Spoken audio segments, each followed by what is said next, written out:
que espera de nosotros, la clase dirigente, no solamente la política, una posición distinta. Gracias por haber venido. Gracias, Charlie, gracias por invitarme. Ahora, en apenas un instante, Ricardo Forster, él es fundador de Carta Abierta, es filósofo, es candidato a diputado por el kirchnerismo en la capital federal. Ricardo, buenas noches. Buenas noches. Gracias por haber venido. Gusto. Este clima que estamos viviendo, muy preelectoral, pero también con algunos toques de alto voltaje, ¿no? La posibilidad de destitución, no destitución, círculo rojo, ¿cómo lo está viendo? A ver, yo creo que la vida democrática incluye elecciones. Sí, claro. Las elecciones se puede ganar, se puede perder, se puede hacer una buena elección sin ganar. Exactamente. Y se puede hacer una mala elección sin perder, paradójicamente. Yo creo que el kirchnerismo ha mostrado algo desde el 2003, que ha tenido distintos resultados electorales. No ha sido lo mismo el 2007 que el 2009. El 2009 fue una derrota electoral y yo recuerdo al expresidente Néstor Kirchner, el primer sábado siguiente a esa derrota, a venir a una asamblea de Carta Abierta y decir... Está la foto ahí. Sí, hay que repensar, hay que avanzar, hay que profundizar. ¿no? Vamos por todo, también dijo. Sí, pero no con me parece... ustedes, a lo mejor, digo, pero a ver... No, digo, pudo poner de pie de vuelta su fuerza política. Me parece que hay una subestimación absurda, ¿no?, de determinados sectores, porque todos están ya anunciando, primero que hay una lógica un poco perversa. La Constitución dice que la Argentina es un sistema presidencialista que tiene a su vez representantes parlamentarios y que la soberanía popular se transfiere al presidente cada 4 años. En el 2011, con un 54%, se le transfirió soberanía popular a la Presidenta de la Nación para que lleve adelante un proyecto político que era el mismo que venía llevando desde su anterior mandato y el que venía llevando desde el 2013 el kirchnerismo. La Presidenta de la Nación va a seguir avanzando sobre esa lógica, sobre ese mandato y sobre ese proyecto hasta el 2015. Pero el poder no es mismo. A ver... no le digo por circunstancias, termina el mandato en 2015, digo... Sí, pero yo creo, a ver, me parece que, estoy seguro, porque si uno algo ha percibido y conoce el modo como se va gestando la reconstrucción de la política en la Argentina y sobre todo a una personalidad como la de Cristina Kirchner, estoy convencido que ella tiene claro que tiene que terminar un mandato garantizando que todo este camino recorrido, porque yo los escuchaba, sobre todo a Macri, ¿no? De Narváez me parece que tiene una posición un poco más moderada, pero lo escuchaba a Macri y pareciera ser que en la Argentina el único tema obsesivo, recurrente, único, es el de la seguridad. Después no hay otra cosa que haya sucedido en la Argentina en estos 10 años. Digo, a veces me pregunto, ¿en qué país vive cada uno? ¿No? Porque yo vivo en un país donde la Argentina ha cambiado exponencialmente en su matriz económica, en su matriz educativa. Es falso lo que dice Macri respecto a los cambios estructurales en la educación en la ciudad de Buenos Aires. Esta es una ciudad donde el macrismo ha construido un gran maquillaje y no ha ido a fondo en transformaciones estructurales. Es una ciudad riquísima. Entonces vuelvo al gobierno. Cristina va, yo creo, aparte, yo creo que vamos a hacer una elección en octubre que va a generar sorpresa, va a ser mucho mejor que las PASO. Ahora, Ricardo, déjeme aclarar una cosita. Usted dijo, bueno, se hicieron cosas, yo creo que eso se reconoce. No, tal vez muy poco lo reconoce. No, pero al menos lo reconoce un observador de que digo, ubicado. Eso pero sí. También es cierto que la inseguridad es algo que nos toca a todos, digo. Pero, a ver, que uno diga que la problemática... No es que uno No, yo lo entiendo. Que uno diga que la problemática de la inseguridad tiene que ser una problemática que esté en la agenda pública, por supuesto que sí, pero a su vez la sociedad se compone de muchas otras cosas, que implica también, por ejemplo, es interesante porque ninguno de estos candidatos responde qué hacer frente a una crisis económica global que redefine los vínculos del intercambio. ¿Cómo defender la industria nacional? Defender la industria nacional es defender la ocupación, el trabajo. ¿Cómo defender la capacidad adquisitiva de los salarios? ¿Solo con metas de inflación? ¿Solo con políticas de ajuste? ¿O también generando aumento de consumo interno? A mí me llama mucho la atención que esas cosas, la mayoría de los candidatos, no la discuten y se dice el 70%. A ver, a mí me gustaría sentar en esta mesa a Macri, a Altamira, a Stolbizer, a Wiener, a Alfonsín, y busquemos a otros más, a ver si ese es el 70% de la sociedad que piensa de la misma manera la economía, el rol del Estado, la problemática de la inseguridad, la cuestión de la protección de la industria nacional, la sustitución de importaciones. Digo, me parece que ahí hay un dibujo erróneo, no hay un 70% de argentinos que hoy tienen una visión compartida respecto a qué país y en contra del gobierno. Que nadie nuclea, digamos, lo que es no gobierno o no apoyo al gobierno. Es más, y en octubre la distancia entre la primer minoría, que por supuesto va a seguir siendo el kirchnerismo, y la segunda minoría va a ser abismal. A mí me gustaban los números que hacía, el ingeniero Macri respecto a lo que es el macrismo fuera de la ciudad de Buenos Aires. Por eso usted dice que van a hacer una buena elección. Usted que se va a ampliar lo que puede ser el voto del kirchnerismo y el voto del Frente de Wiener. No tengo la menor duda que se va a ampliar. No tengo la menor duda. Pero más allá de eso, más allá de que yo estoy convencido que en la ciudad de Buenos Aires vamos a hacer una muy buena elección y estoy muy contento con que Jorge Tayana es primer candidato a legislador porteño. Estoy muy contento, me parece que le da calidad al debate político y también estoy contento con la lista colectora que encabeza Pablo Ferreira. Quiero decir... El hermano de Mariano, ¿no? El hermano Mariano. El kirchnerismo nunca eludió los debates y fíjense, algo interesante, el mínimo no imponible, el impuesto a la ganancia. La presidenta toma una decisión, subir el mínimo no imponible. Otro gobierno en Argentina toma esa decisión y junto con eso lo que hace es bajar inversión educativa, bajar inversión en salud, bajar inversión en, por ejemplo... Y acá la fuente de financiamiento fue otra. Y acá la fuente de financiamiento es gravar una parte de la renta financiera. Ahora, Ricardo, ¿por qué hay rumores, versiones, incluso algún diario diciendo que Cristina no quiere terminar, si pierde? No, a ver, yo creo que la verdad, por lo que creo conocer a Cristina a lo largo de estos años, es que es una persona profundamente involucrada con la República, con el ideal republicano, democrático, lo ha demostrado. A ver, yo tengo una muy buena relación con varios miembros de la Corte Suprema. Buena relación quiere decir conversaciones y demás. Hay 4 jueces de esta Corte Suprema que han llegado a la Corte Suprema de la forma más genuina que recuerda la historia contemporánea argentina. El presidente, por ejemplo, el presidente de la Corte. Por una decisión histórica, tremendamente republicana de Néstor Kirchner, que fue reformar la Corte Suprema para volver a legitimarla después del hundimiento de la Corte Suprema de los 90. Pero Kirchner y Lorenzetti no se conocían. Por supuesto. Y con Argibay tampoco.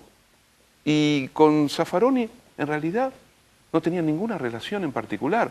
Entonces, con esto quiero decir que este es un gobierno, por lo que se dice, que en verdad generó ampliación de derechos y mejor calidad institucional. Ahora, en el tema de la Corte, bueno, últimamente la Corte no ha fallado como el gobierno esperaba. ¿Y qué hizo el gobierno? El gobierno puede criticar, tiene derecho. A ver, yo critico el fallo de la Corte. Cristina ha sido dura con algún miembro de la Pero Corte. Pero puede serlo. A ver, que 2 miembros de la Corte, con una acordada, hayan saltado por encima de la Constitución Nacional para perpetuarse y nadie dice nada, y no hay eternización. Digo, eso también hay que ponerlo en discusión. De repente en Argentina ya no es un debate necesario, ojalá que en algún momento se pueda tener en relación a la justicia, la inseguridad. Seamos honestos, porque si no, nunca vamos a resolver el tema de la inseguridad. Yo soy de los que creen que 30 años de democracia, que nos han dado muchas cosas fundamentales, no han resuelto algo clave, que son las instituciones de seguridad, las policías y, en el caso de la justicia, aquellos jueces cómplices también con la mafia una deuda institucional. Pendiente de la política. Yo coincido con usted. Pero eso ha sido un problema porque también. La política termina negociando con la fuerza de seguridad y las termina conduciendo. Claro, pero por supuesto, bajar la imputabilidad, yo lo he dicho y lo voy a decir todas las veces que me lo pregunten, yo no estoy de acuerdo. Otra cosa es, que es una discusión muy compleja, que es la que plantea Zaffaroni, respecto a que hay una codificación que viene de la dictadura, que es la que tipifica el lugar en el que están ubicados, casi en un limbo jurídico muy complicado, los menores de 16 años. Que hay que ir hacia una reforma, un código específico, es un gran debate nacional que hay que tener y que es importante plantearlo. Pero pensar que la problemática de la inseguridad se va a resolver por bajar la imputabilidad, y tampoco es cierto, porque todos los índices los demuestran, que en los homicidios estén involucrados centralmente menores de 16 años. Es falso, de toda falsedad. Cualquier estadística lo demuestra, pero creo que eso también merecería una buenísima discusión. Bueno, está bien, son los debates pendientes, que sería bueno llevarlos a cabo, digo. yo creo que ojalá, yo soy de los que reivindican también el Congreso de la Nación en estos años. Salvando ciertos momentos del Congreso del primer alfonsinismo, que también fue una caja de resonancia de grandes debates políticos, de ideas, después el Congreso languideció, fue capturado por una política que gobernaba desde afuera al propio Congreso y lo redujo a su mínima expresión. Me parece que estos años en el Congreso hubo grandes debates, tales así que muchos de nosotros nos quedamos hasta altas horas de la madrugada, cuando nunca lo hubiéramos imaginado, esperando una votación en el Congreso de la Nación. Y se han ampliado derechos, como nunca se hizo. Ahora, ¿no cree que la sociedad reconoce eso y está buscando otra cosa? Yo creo, a ver... le digo por el 60 o el 70%, A ver, yo creo que obviamente no pertenece a un partido. Bueno, Charlie, por eso. Hay desgastes, hay necesidad de reinventarse permanentemente. Vivimos en una sociedad del éxito, de lo efímero y del cambio continuo. 10 años de gobierno significa que el gobierno tiene que hacer un enorme esfuerzo para seguir diciéndole a la sociedad que ya no vive simplemente de recordarle el pasado, sino que en el presente también se están haciendo cosas fundamentales para mejorar el destino de nuestra sociedad.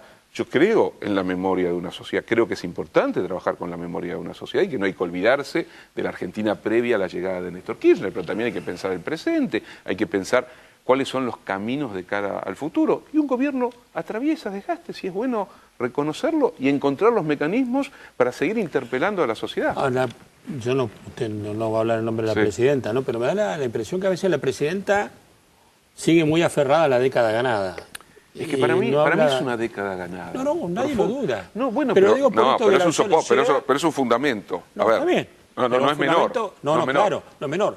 Pero un fundamento para hacer adelante. Pero por supuesto, si uno piensa que la Argentina que estalla en el 2001 era una Argentina sin horizontes, que había liquidado el futuro. Terrible pensarlo ahora, digo, lo que pasaba y hoy que estamos discutiendo. Por eso yo lo escuchaba a Macri y digo, ¿cómo puede ser que alguien simplemente diga que acá no pasó nada?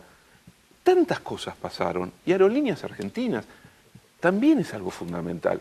YPF también es algo fundamental. La política energética hay que revisarla, por supuesto, pero este es un gobierno que ha revisado, que ha leído siempre los cambios de la coyuntura. Si pensó, y yo reivindico, que los subsidios eran fundamental para el crecimiento económico, los subsidios energéticos y los subsidios en el transporte, llegó un momento en que eso hay que modificarlo. Y yo creo que hay que sacarle el subsidio al consumo de energía a los sectores que pueden pagarlo. De hecho, me parece que es lo que se viene. Pero por supuesto, y paradójicamente, esos sectores van a reaccionar mal, porque es una tremenda esquizofrenia en la que vivimos. Muchos sectores de clase media que han mejorado exponencialmente su situación en estos años y que también han sido beneficiados por políticas reales y que han sido muy buenas para su propia reconstrucción, están cometiendo lo que algunos libros, pensando en la burguesía argentina del 76, llamaron un suicidio frente al proyecto que la dictadura traía con Martínez de Oz. El proyecto industrialista de la Argentina iba a ser destruido y apoyaron una dictadura de una manera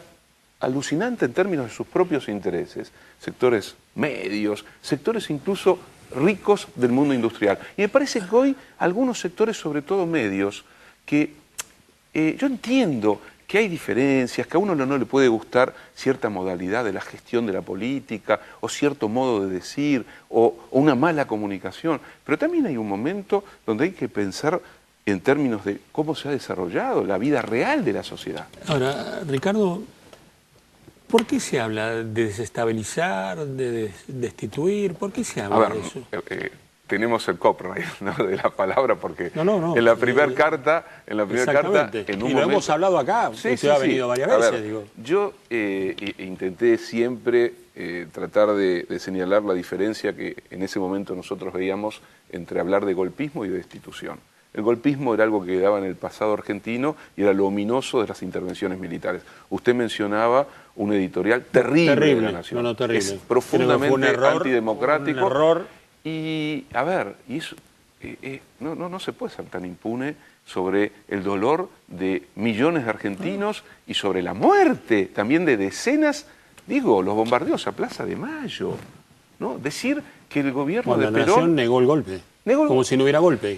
A mí me preocupa que a 30 años de recuperación democrática eso siga funcionando. Entonces yo creo que hay estructuras de poder que prefieren que el gobierno, en realidad más allá de si el kirchnerismo puede ganar en el 2015, prefiere un gobierno que termine con una Argentina debilitada. Usted conoció muy bien el camino que siguió el gobierno de Alfonsín, sí, sí. ¿no? Y fue claro que en un determinado momento le sacaron el mínimo acuerdo que podían tener y fueron contra el gobierno de Alfonsín. Y la Argentina estalló en una primera hiperinflación y después cuando vino Menem le hicieron estallar una doble hiperinflación. ¿Y todo para qué? Para dejar un país exhausto y que viniese un proyecto que así nos dejó a los argentinos. En la medida que la política se fortalezca va a haber una Argentina fuerte. Pero, a ver, yo creo que la oposición debería reconocer que el gobierno de Cristina hizo algo fundamental que no se hacía en los últimos 50 años de la vida argentina. Fortaleció la capacidad de decisión del presidente de la nación. Bien, equivocadamente, eso es otra discusión, pero frente a los poderes fácticos, frente a las estructuras corporativas, dijo, la soberanía popular me ha investido de un mandato y mi proyecto tiene que ser este, y yo no voy a aceptar los chantajes de las corporaciones. Eso me parece es una ganancia para la democracia. Ricardo, fue un gusto, ¿eh? Siempre. Gracias por haber venido, ¿eh? Por favor. Pausa, nos reencontramos en un par de minutos.